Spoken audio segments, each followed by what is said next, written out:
Eh bien, je suis très heureux de vous retrouver pour ce cours de métaphysique, puisque c'est ce qui m'est imparti d'enseigner. Et nous allons nous proposer pendant toutes ces journées de présenter la pensée de saint Thomas d'Aquin à la lumière de sa doctrine, de sa métaphysique, de l'essai, de l'être. Nous ne voudrons pas faire ici œuvre d'historien, mais penser, apprendre à penser avec le philosophe de l'être même, de l'esse ipsum. Il n'y a pas un au-delà de l'être. Saint Thomas d'Aquin le nomme l'être même subsistant, l'esse ipsum subsistens. Nous allons nous attacher dans ce qui va suivre, à dégager les implications de cette thèse. Il nous faudra avancer au milieu des ruines d'un champ dévasté par ce que Heidegger appelait l'oubli de l'être, et avancer face aux destructeurs, aux déconstructeurs de la métaphysique, les déconstructeurs de la métaphysique rejetée unanimement au XXe siècle, dominée par l'œuvre de Heidegger et sa postérité. Ce projet peut paraître un défi, il a engendré une gigantomachie, et cela nous force à la modestie. Aussi, nous jugerons-nous comme un nain sur les épaules d'un géant, selon cette formule d'un philosophe de l'école de Chartres, et nous tenterons donc de porter notre regard aussi loin que possible en nous laissant porter par lui. C'est la seule façon de philosopher en toute modestie.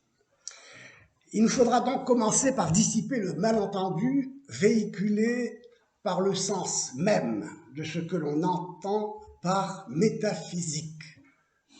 Un terme, vous le savez, qui n'apparaît pas chez l'auteur de l'œuvre qu'on a intitulée Métaphysique, qui ne s'y trouve jamais ce mot métaphysique chez Aristote, qui parle de philosophie première. Pour la pensée post-heideggerienne, la métaphysique se ramène à la pensée moderne du sujet, cogito, à laquelle elle reproche, non sans raison, d'assimiler ce qui est l'étant, l'ens, à sa représentation conceptuelle. D'où l'option d'aller au-delà de la pensée de l'étant, et plus précisément de l'étant réduit à du pensable, à du cogitabile, et dépasser la métaphysique ainsi définie comme philosophie du sujet en direction de l'impensé. Dépassement de la métaphysique est ainsi devenu le mot d'ordre des auteurs s'attachant à interpréter ce qui est en fonction d'un au-delà de l'étant, c'est-à-dire de l'impensable. Merci. Il s'agit, dans l'esprit de ceux qui s'engagent à leur suite sur ce chemin qui conduit nulle part, pour reprendre le titre d'une œuvre de Heidegger, de déconstruire, on reviendra sur ce terme, de déconstruire la pensée en recourant à une herméneutique fondée sur l'idée de rupture, devenue le critère exclusif de leur visée. Tout ce qui se présente désormais comme une réponse raisonnable à une question métaphysique doit faire l'objet d'une remise en cause systématique. Cela conduit à l'exploit d'élever au rang de chef-d'œuvre dirais-je, l'art de ne pas penser en s'exprimant à cette fin dans un langage inintelligible, torturant à dessein la syntaxe pour lui faire dire qu'il n'y a rien à dire de l'impensable. On ne peut parler en effet de l'impensable que de manière incompréhensible. Ainsi, les interprétations se sont multipliées.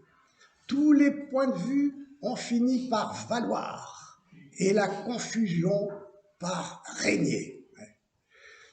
À force de soulever la poussière, disait le facétieux Berkeley, on finit par ne plus voir. C'est bien le dessin de la... Il ne restait plus dès lors qu'à ces penseurs, entre guillemets, qu'à considérer ce qui est pensable comme voué à disparaître. Le contexte linguistico-socio-culturel s'y prête, puisqu'il n'est jamais le même d'une époque à l'autre, et donc impensable comme tel. Le monde ne nous apparaît pas, nous dit-on, comme aux anciens. Nous ne vivons pas dans le même monde que les intellectuels des XIIIe et XIVe siècles. Les questions et les réponses d'un auteur du passé ne sont pas commensurables avec celles d'un auteur d'une autre époque. Tout renvoi à une référence permanente et stable s'efface. Ce qui appelle à penser, dès lors, n'est pas la pensée d'un auteur qui serait un homme se proposant de répondre aux questions qui se posent de tout temps à la nature raisonnable de l'être humain. D'illustres spécialistes se sont appliqués à cet exercice, trouvant dans l'histoire de la philosophie au Moyen-Âge un terrain favorable. Pour ces derniers, que je ne nommerai pas, l'existence de problèmes philosophiques permanents est tout simplement une fiction théorique, voire une convention collective, c'est-à-dire une illusion. L'étude des corpus doit par conséquent moins s'intéresser au contenu d'une pensée et de ses interrogations essentielles qu'à la manière de poser les questions et de les énoncer en fonction du contexte linguistico, socio, politico, économico, culturel. Contexte, évidemment, relatif à chaque époque, déterminé par elle-même, finalement. Le relativisme historique s'impose ainsi comme un dogme, ce qui est curieux et paradoxal pour un relativisme, de s'imposer comme un dogme absolu. D'où la pratique de la déconstruction, disons moins pompeusement finalement, d'une remise en question de l'histoire de la philosophie conçue comme la reconstitution scrupuleuse d'une pensée nourrie de problèmes permanents. Le travail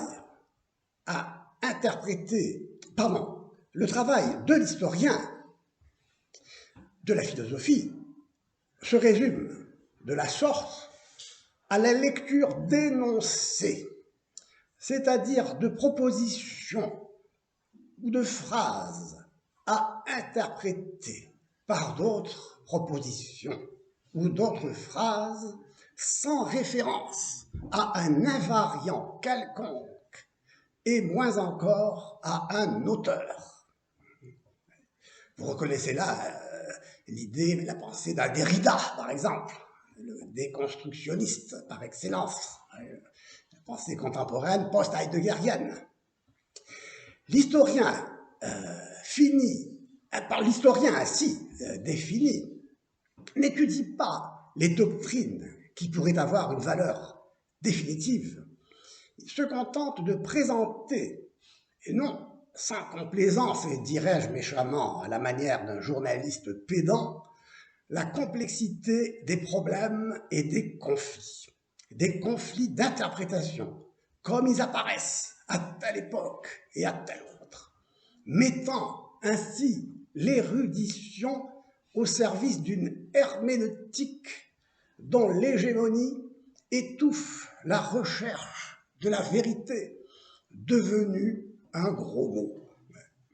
Ainsi, on est allé jusqu'à dénoncer la distinction aristotélicienne entre la substance et les accidents comme, je cite, un procédé ingénieux permettant d'effacer l'historicité de ce qui se présente à la conscience de manière changeante, d'ordre psychologique, sociologique, économique, politique, etc. On affirme ainsi, sans s'interroger sur le caractère dogmatique d'une telle interprétation, que rien ne se tient de manière permanente sous la chose, sub stare, se tient dessous, comme la substance. Le monde réel n'est pas donné, il est sans cesse à déconstruire et à interpréter, à reconstruire. Tout est interprétation. L'inconvénient de ce genre d'approche saute aux yeux, finalement, puisqu'il consiste à s'abuser sur la vérité historique et sur l'essence de la pensée, en vidant l'une et l'autre de leur contenu réel et substantiel.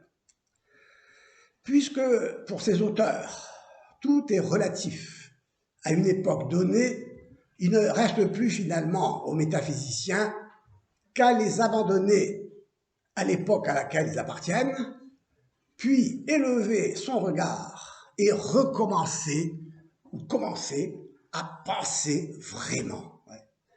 Il suffira de secouer le joug interprétatif, hégémonie interprétative, historico-linguistico-structurelle, comme on le dit, et prouver le mouvement en marchant. Une pensée n'est pas sans auteur. Une œuvre n'est pas sans objet. Une pensée, une œuvre ne sont rien sans l'esprit qui les anime. Et finalement sans la recherche passionnée, dirais-je, de la vérité. Passion de la raison, on peut dire. Autrement dit, n'en déplaise à tel ou tel penseur à la mode, il y a un hors-texte, celui d'un auteur qui pense et qui écrit, animé par le désir brûlant de comprendre la vérité des choses et d'accéder à partir des choses à ce qui fonde cette vérité. Tel est le dessein de l'œuvre de Thomas d'Aquin. Elle nous offre à cet effet les moyens et suffit à nous convaincre. Avec elle, nous respirons l'air pur des cimes. Elle nous nourrit d'une pensée ouverte à la réalité résistante au passage du temps. La réalité, la res, ça résiste au passage du devenir. Une pensée qui pose les questions toujours actuelles, s'imposant à l'homme, dont l'intelligence vit de la vérité des choses et qui correspond bien à la nature de l'homme, qui se définit comme un animal, un vivant, doté de logos, de raison. L'Aquinate ne veut perdre aucune étincelle de la vérité, qui ne confond pas avec une opinion incertaine liée à une circonstance passagère. Sa pensée se développe librement, sans s'enfermer dans un système, sans partir d'une idée préconçue ou d'une expérience particulière. C'est un réaliste, un napolitain, un méditerranéen. Ce n'est pas un Allemand embrumé, n'est-ce pas, dans la forêt noire. Il regarde la réalité en face avec lucidité, en toute liberté d'esprit et avec une parfaite honnêteté intellectuelle. Ainsi, sa métaphysique de l'être, de l'essai, se dresse par-delà l'histoire face au nihilisme et au relativisme qui ont dominé le sombre XXe siècle, d'où il nous sort, si nous nous penchons sur son œuvre, en éclaireur. Étranger à la subjectivité des modernes, la vérité à ses yeux n'est pas l'accord formel de l'intelligence avec elle-même, elle est l'accord de l'intelligence avec la réalité, l'adéquatio rei et intellectus. Les choses sont coordonnées à notre intellect, avec lequel leur structure ne présente aucune contradiction. Elles sont et sont ce qu'elles sont. Tel est le point de départ de Ecpinate, qui est un écho au double étonnement d'Aristote, qui disait que ce qui est étonnant, c'est que les choses soient, et plus étonnant encore, qu'elles soient ce qu'elles sont.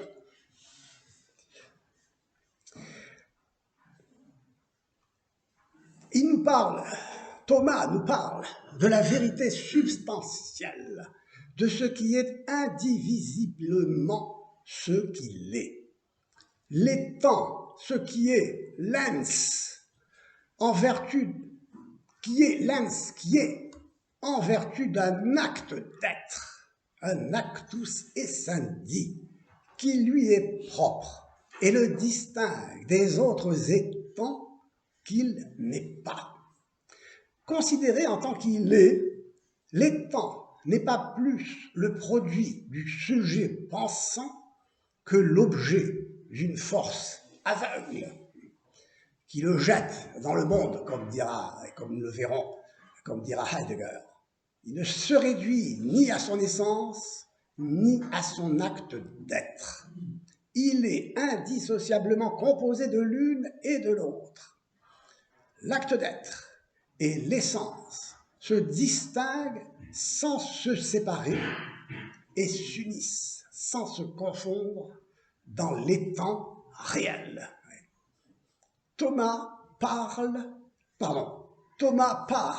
de l'être de l'étant concret pour arriver à l'être dont l'essence est d'être, l'être même, l'esse ipsum, au-delà duquel il n'y a rien.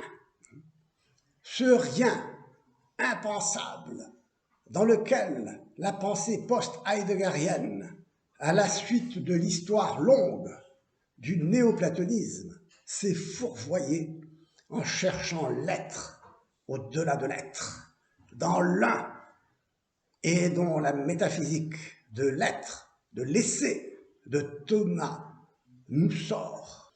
Tel est le dessin que nous nous proposons de suivre, si nous y arrivons. La question de l'être est la question philosophique par excellence, la seule qui donne à penser, par-delà même l'histoire de la pensée. Un penseur, dit Heidegger, un penseur, je cite, ne dépend pas d'un penseur, mais il s'attache, s'il pense, à ce qui donne à penser, à l'être. Fin de citation. Saint Thomas, curieusement, exprime la même chose. En d'autres termes, je cite, « L'étude de la philosophie ne consiste pas à savoir ce qu'ont pensé les hommes, mais ce qu'il en est réellement de la vérité des choses. » Fin de citation. L'être n'est pas qu'un mot. Il concerne le destin de l'homme. Il y va du sens de son existence. C'est une question vitale. Si l'être donne à penser, il faut donc savoir à quoi la pensée renvoie en tant que pensée. Il s'agit de savoir de quoi l'on parle quand on dit le mot être. Car si l'être ne renvoie qu'à un mot, il ne renvoie à rien. Dire l'être, ce serait le vider de tout contenu et stériliser la pensée qui cesse d'être une pensée dès lors qu'elle n'a rien à penser. Comment parler de ce qui échappe à la pensée sans s'enfermer dans ces conditions dans le discours, en puisant le sens de ce qu'il y a à dire dans le langage, puisqu'il n'y a rien à dire. Seul le mot peut parler, un mot peut parler des mots. On s'enferme dans le langage. Telle est la solution poétique de Heidegger et de sa postérité, pour laquelle il n'y a pas de hors-texte, en dehors de tout discours. La vérité n'est que dévoilement de soi. On verra aletheia, dévoilement pour Heidegger, qui va exploiter l'étymologie du mot pour en dégager le sens qu'il veut lui donner. La vérité n'est qu'un dévoilement de soi, aletheia, pur surgissement de ce qui se présente à partir de soi, sans se présenter à une pensée qui le pense. Elle ne relève pas donc de l'ordre de la démonstration, mais du régime de la monstration. Elle n'est pas adéquation de l'intellect aux choses. Elle est ce qui se dit sans sujet. La vérité n'est plus qu'une interprétation de ce qui s'entrecroise en se dévoilant diversement à des regards aussi nombreux que le sable de la mer. Tout se diversifie et s'ensable dans une multiplicité chaotique et inintelligible. Ça, c'est l'héritage aussi de la phénoménologie de Husserl, face à laquelle réagit Heidegger. Car, je vous le rappelle, nous avions vu cela, pour Husserl, fondateur de la phénoménologie, qui nous sort un peu du hegelianisme, pour lequel le sujet et l'objet s'identifient au terme d'une histoire qui est l'histoire de l'esprit lui-même, qui se connaît lui-même, s'identifie à lui-même au terme d'un processus. On verra tout cela, qui n'est autre que l'histoire même, avec laquelle se confondra d'ailleurs la divinité elle-même. Il n'y aura plus de nature divine. Dieu lui-même devient une histoire, un processus. Nous reviendrons là-dessus, c'est très important parce que c'est une idée très prégnante et actuelle, qui d'ailleurs, contre laquelle il faudra réagir. Car Dieu n'est pas histoire. Et donc, Husserl dit, mon cher Friedrich, tu nous as donc maintenant, tu nous as enfermés dans l'identité du sujet et de l'objet. L'heure est venue de séparer le sujet et l'objet, et moi je distingue maintenant le sujet et l'objet, le sujet comme conscience, et qui sera donc toujours conscience de quelque chose, qui s'identifiera avec l'intentionnalité, un terme que Husserl va emprunter à travers Brentano finalement au Moyen-Âge, à la pensée médiévale, qui existait déjà au Moyen-Âge, l'intentionnalité de la conscience tournée vers son objet. Donc la conscience est toujours ce qui est conscience de quelque chose, et l'objet, c'est toujours quelque chose qui se présente à la conscience. Et notons-le ici, il y a une impasse, c'est que cet objet se présente directement à la conscience, c'est ce qui fait que Husserl restera encore accroché à une conception essentialiste, voire idéaliste des choses, puisqu'il fait la passe en disant que les choses sont ce qui se présentent directement à la conscience. Il fait la passe des choses qui se présentent aussi au sens. La réalité substantielle des choses qui nous arrivent à l'intellect, qui arrivent à l'intellect à travers les sens. Rien ne se trouve dans l'intellect qui ne soit passé par les sens.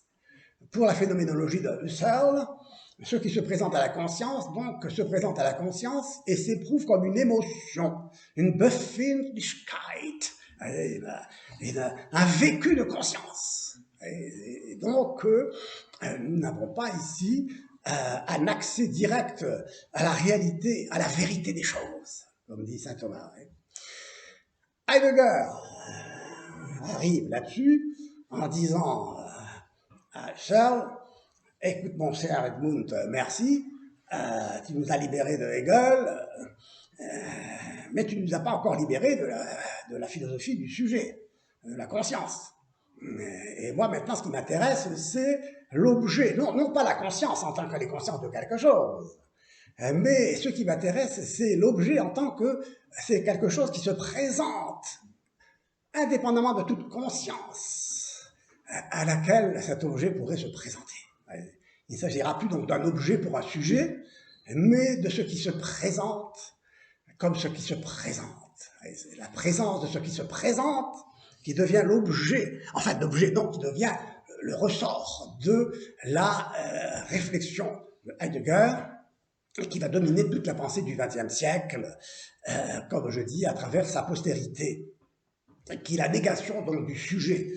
Et donc ce qui se présente, indépendamment de toute conscience à quoi cela pourrait se présenter, et donc ce qui se trouve là, qui se présente à partir de soi, directement. Et donc la vérité devient en effet dévoilement de soi, révélation de soi par soi, si l'on veut. Encore, nous verrons que justement cette révélation de soi par soi se fait sans soi, sans moi, sans sujet, tiens. C'est parce qu'il n'y a plus de sujet qui se révèle à lui-même, comme chez Hegel. Il n'y a donc plus qu'une révélation, un dévoilement, qui est une présentation, qui sera en même temps qu'un se présenter, un s'absenter, un surgissement, qui sera un évanouissement, au moment même où cela se trouvera là, devant soi-même, n'est-ce pas, en cessant d'être soi, dans le souci de l'être, qui est justement cet être du Dasein, on le verra, l'être du Dasein, n'est-ce pas, consiste à existere, à exister. Le Wesen des Daseins liegt in seiner Existenz. L'existence devient donc ce qui caractérise l'être là de ce qui se présente et qui s'épuise dans le fait d'être là. Dasein est un être pour la mort en ce sens, puisqu'il s'épuise à se présenter. Il s'épuise à se présenter sans jamais pouvoir retourner sur lui-même. Et nous le verrons en ce sens. La pensée de Heidegger renoue avec le plotinisme, mais avec un plotinisme amputé de son retour. Car pour Plotin, l'un s'efface, si l'on veut, en s'écrasant sur lui-même et en disparaissant dans le multiple, mais par son propre processus de retour sur soi, il se reconstitue et se retrouve. Alors que chez Heidegger et sa postérité, il n'y a pas de retour. Il n'y a pas de retour à Ithak. Le Dasein est condamné à mort. C'est un être pour la mort. Il est voué à disparaître au moment même où il surgit en apparaissant. Donc, nous allons voir tout cela, et nous allons voir comment une philosophie authentique de l'être, de l'esse ipsum, nous permet d'échapper à la mort du sujet et à la mort tout court. Bien. Donc,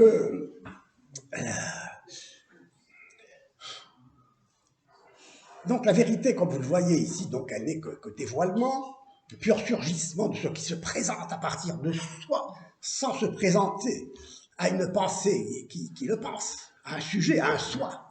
Elle ne relève pas de l'ordre, disais-je, de la démonstration, mais du régime de la monstration.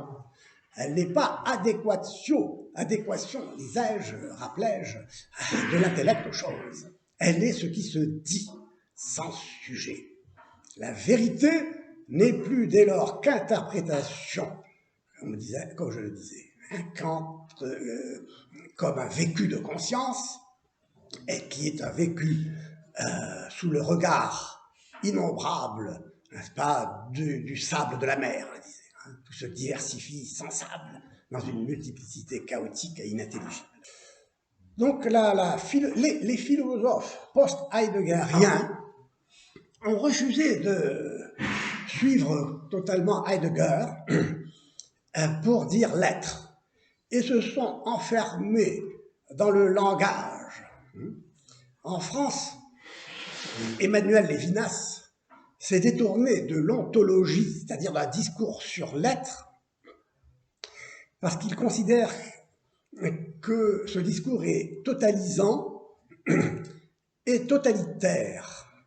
Et il n'hésite pas à affirmer que l'être, c'est le mal, dans la mesure où il empêche l'autre d'être autre. C'est le grand thème de l'altérité chez Lévinas. Il faut laisser l'autre être autre. La métaphysique doit se transformer en éthique, en ce sens. Bon, je ne fais que rappeler un peu les grandes idées de ces penseurs au passage, que j'appelle des penseurs qui appartiennent à la postérité heideggerienne. Et je cite également Jacques Derrida, pour qui il n'y a pas un être unificateur qui nierait les différences. Rien ne saurait être unifié par un sujet, négation du sujet du cogito, voire un auteur. Il n'y a que du différé, un différé entre les mots qui constituent le langage, un langage qui ne renvoie qu'à soi, à travers donc un processus de différenciation des mots, ce qui renvoie à l'héritage de Saussure.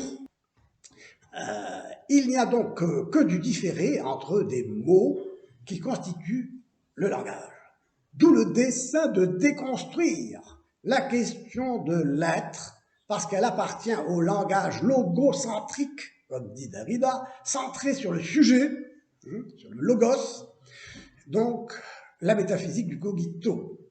Un autre penseur illustre, pour Michel Foucault, qui est donc dont la pensée est fort simple finalement, elle se ramène à dénoncer le pouvoir comme une force aveugle, incarnée dans les institutions, et qui utilise les mots contre les choses, contre la vie, et le savoir à la seule fin de dominer, de surveiller et de punir, d'où son rejet systématique de tout pouvoir institué. Quant à Jean-Luc Marion, auteur de Dieu sans lettres, bon, penseur qui est catholique, de foi, donc c'est pas en question ici, mais il est auteur de Dieu sans lettres. Ce qui nous intéresse, nous qui voulons réfléchir sur la métaphysique de l'être. Qu'est-ce que ça veut dire, cela? Nous verrons que ce que cela veut dire, c'est que ce Dieu sans lettres, à vrai dire, c'est l'un sans lettres. L'un qui est au-delà de l'être. C'est ce qui est au-delà de l'être. Or, il n'y a rien au-delà de l'être, nous dira saint Thomas. Donc, Marion cherche à promouvoir une phénoménologie sans lettres, fondée sur la notion de donation, plus originelle, selon lui, que celle d'être, puisque nous le verrons, c'est justement cette unité de l'un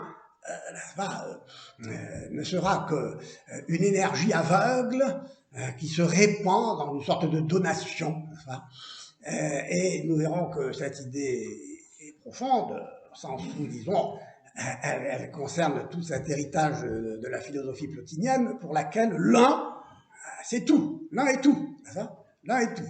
Et en dehors de l'un, il n'y a rien, et d'ailleurs l'un lui-même, d'ailleurs, est le rien, Bon, tout cela, nous y reviendrons, je ne fais qu'anticiper ici pour nous ouvrir l'appétit, quoi. C'est un apéritif, disons, ce que je dis là. Donc, pour l'auteur de Dieu sans lettres,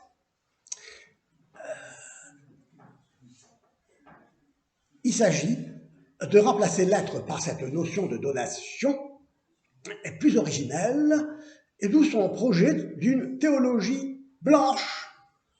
Blanche, neutre, c'est-à-dire sans sujet finalement et sans objet. une philosophie blanche, de l'indétermination, de cette unité de l'un qui est pure unité, pure indétermination, car l'un ne peut dire quoi que ce soit de lui-même sans cesser d'être un. Il suffit qu'il dise « je suis » pour cesser d'être un, car il est alors l'un et l'être qu'il est, quoi. Ça devient de la logique, et nous sommes en dehors de toute philosophie de l'être pour laquelle l'un n'est pas, c'est l'être qui est un, comme nous le verrons. Ens et unum esse, et unum convertuntur. L'être, c'est l'acte d'être dans la plénitude d'un acte qui ne se divise pas contre lui-même, comme l'un qui, dès qu'il ne peut être qu'un acte de s'indiviser, si on veut dire, de se sauver, un acte qui est un acte de sauvetage, quoi, qui consiste à se sauver de la division. C'est une énergie aveugle qui consiste justement à se sauver soi-même. Ce qui est finalement une pensée gnostique. C'est le sauveur qui doit se sauver ici. C'est l'un, n'est-ce pas, de se sauver lui-même en déployant une énergie qui consiste à se sauver de toute division qui serait sa perte. Car l'un n'est qu'unité pure et nue, indétermination. Car toute détermination pour l'un est une négation. Et donc, pensée qu'on retrouve chez Hegel, pensée, vous voyez, lancinante, pensée qui est le ressort même d'une interprétation, facile de l'interprétation de l'histoire de la pensée. Donc, tous ces penseurs ont plongé la pensée dans l'obscurité et une confusion inouïe en considérant l'être au-delà de l'être, à la manière de l'un du néoplatonisme, qui est au-delà de ce qui est, et pour lequel tout ce qui s'ajoute à l'un est de trop et doit disparaître. Ils représentent, tous ces penseurs, qu'une époque qui a donné tout ce qu'elle pouvait donner, à savoir le rien. Cette époque, eh bien, elle est révolue. Et il nous faut poser un jour, elle nous donne la liberté, vous voyez, de poser aujourd'hui la question de l'être, à nouveau fait. Et nous verrons comment elle se pose et se justifie chez saint Thomas d'Aquin.